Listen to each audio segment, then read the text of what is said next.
Hello and welcome to today's video. Today I'm reviewing a pen from Wancher. It is this pen. It is the Kaleido, Kaleido. It is an acrylic pen with octagonal body, so faceted sides.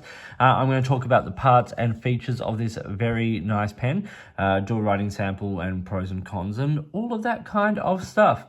First thing I want to show though is the packaging. Wancher do beautiful things with the packaging of their pens, and this is the way that the Kaleido came packaged in a nice wooden, very light wooden box with a couple of cartridges and things like that.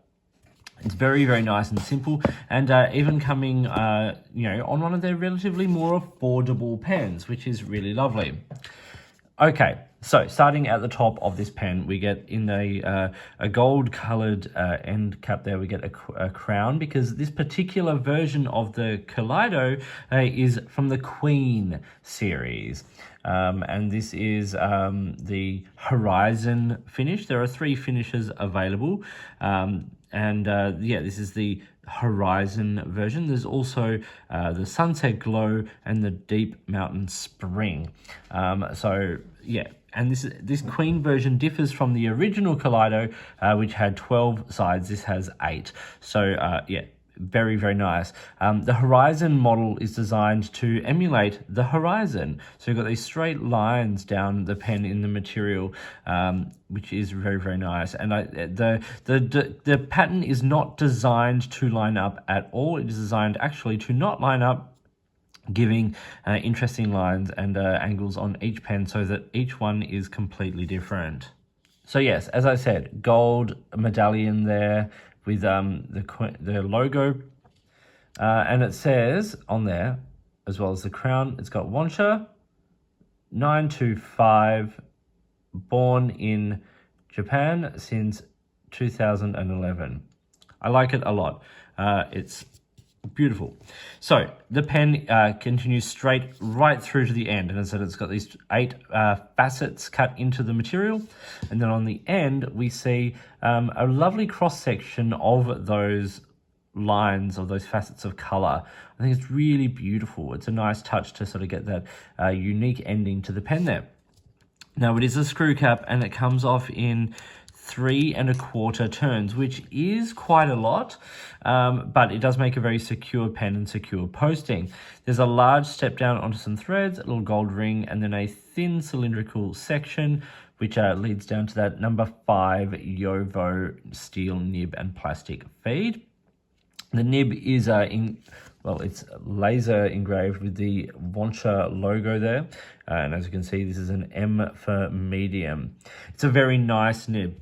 The pen is a standard international cartridge converter, and both are provided. So the converter is provided, and of course, as I said, it's provided with a couple of ink cartridges as well.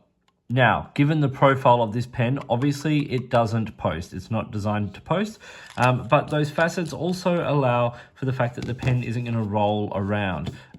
So you don't need a roll stop or anything like that with this pen. It's a good size pen. It doesn't need to post in terms of size. It is very comfortable in the hand without needing to post. It's got a nice sort of girth to it as well. As always here with the size comparison, I've got it alongside the Lamy Safari. It is a considerably bigger pen here than the Lamy Safari when it is capped.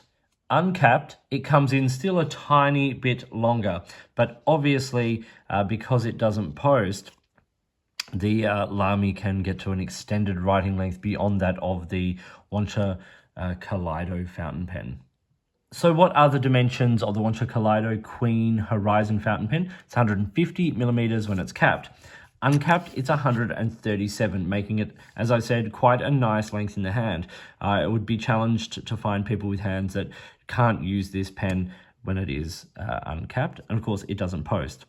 Now, the width of the pen, it's got a narrow section, so it's 9 millimeter section. So that is on the slimmer side, and a 14 millimeter body. So that step down is quite severe. And if you hold it back further, you do definitely feel the edge of that step down. The pen weighs 26 grams. 19 in the body, so that is the writing weight, and 7 in the cap. So as I said, 26 grams in all. Okay, let's do a quick writing sample here with the Wancher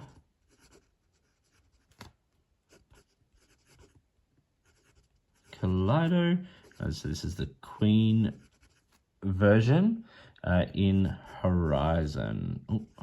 Horizon. Okay, the ink in this today is a diamine ink. It is diamine Tchaikovsky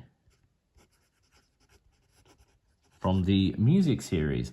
This is a beautiful blue, and I think it ties in nicely with the range of the different blues that this pen has in the material. So you can also see by that it's not a super dry pen either.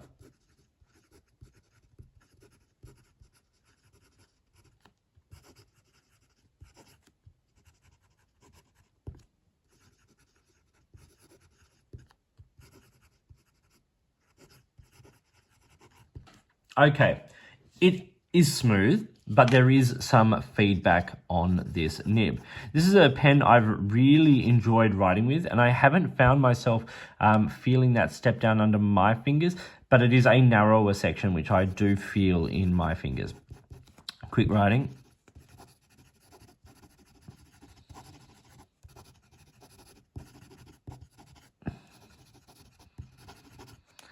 No issues there whatsoever.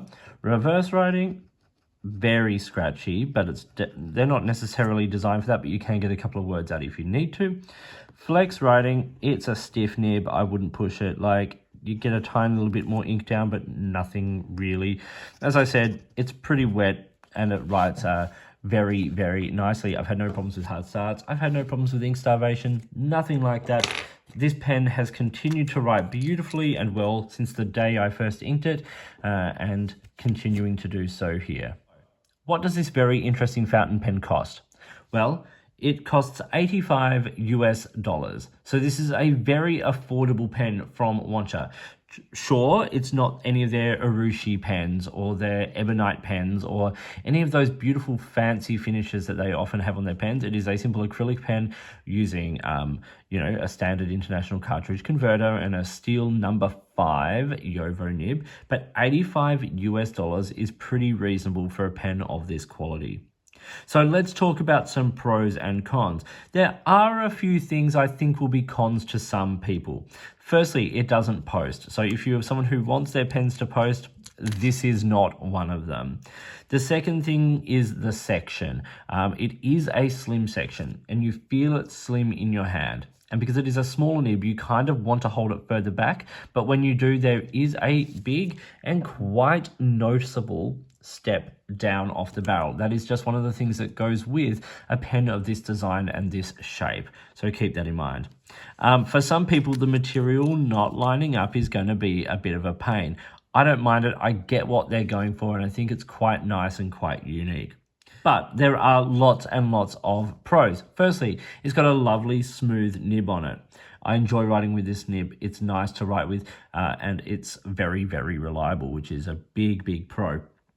I think it's a fun material. Like, I like the fact that it doesn't line up, and I love this combination of white through to a lighter blue through to a sort of a more sort of what I call a Konpeki blue. I think it's beautiful, and I really like the facets, and I like how the facets bring out the light and show different elements of that material nicely as well. The other thing I really like actually is the weight and the balance of this pen. When you're writing with it, it feels nice because a lot of the weight is leading down to your fingers. It's a relatively light material, but it is a well-balanced pen. And the size of it feels nice in the hand. As I said, if you can avoid that step down, it is a very, very comfortable pen to write with. So that was the Wancher Kaleido fountain pen from the Queen series, and this is the Horizon finish. I hope you found this video interesting and useful. Please like and subscribe, hit the notifications button, all of that kind of stuff. Big thank you to Wancher, who sent this and a number of other pens out over the last little while for me to look at and review and get to know. I've really, really enjoyed them and enjoyed my collaboration with them as a brand. They do wonderful, wonderful things. So, yes, a big thank you to them. Now, if you've got products you think I should be looking at, I would love to hear from you. And if there's a way you'd like to support the channel, and there are many, let's have a chat. So thank you for watching, and until next time, I'll talk to you soon.